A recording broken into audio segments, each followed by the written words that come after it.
സ്മൃതി മണ്ഡപത്തിലേക്ക് ഒരിക്കൽ കൂടി സ്വാഗതം. ഈ എപ്പിസോഡ് ലൈക്ക് ചെയ്യുക, ഷെയർ ചെയ്യുക.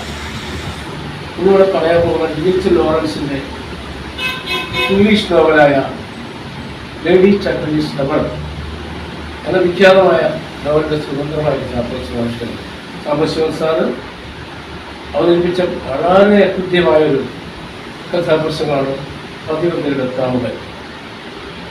ക്ലിഫോർഡ് ചാറ്റർലി അദ്ദേഹം നായകൻ. അദ്ദേഹം പട്ടാളത്തിന് വേണ്ടി ഉദ്യോഗസ്ഥനാണ്.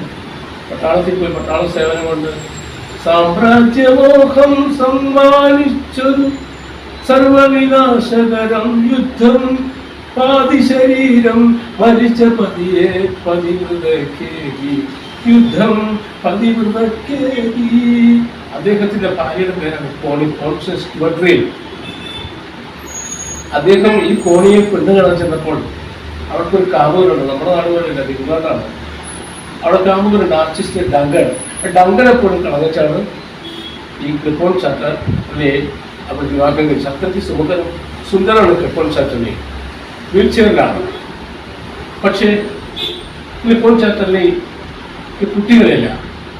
അദ്ദേഹം തന്നെ പറഞ്ഞു, ഒരു ഭാര്യയ്ക്ക് ഭർത്താവിൽ നിന്നും കിട്ടേണ്ട ഒന്നും എനിക്ക് ലഭിക്കില്ല. അപ്പോൾ കോണി പറഞ്ഞു, എനിക്ക് കുട്ടിയും വേണ്ട, ഒന്നും വേണ്ട, എനിക്ക് അങ്ങനെ കണ്ടാൽ മതിയെന്ന്. അങ്ങനെ സന്തോഷകരമായ റഗ്ബിയിൽ അവരുടെ ദാമ്പത്യ ജീവിതത്തിനിടയ്ക്ക് ക്ലിഫോർഡ് ചാറ്റർലിക്ക് ഒരു അബദ്ധം പറ്റി.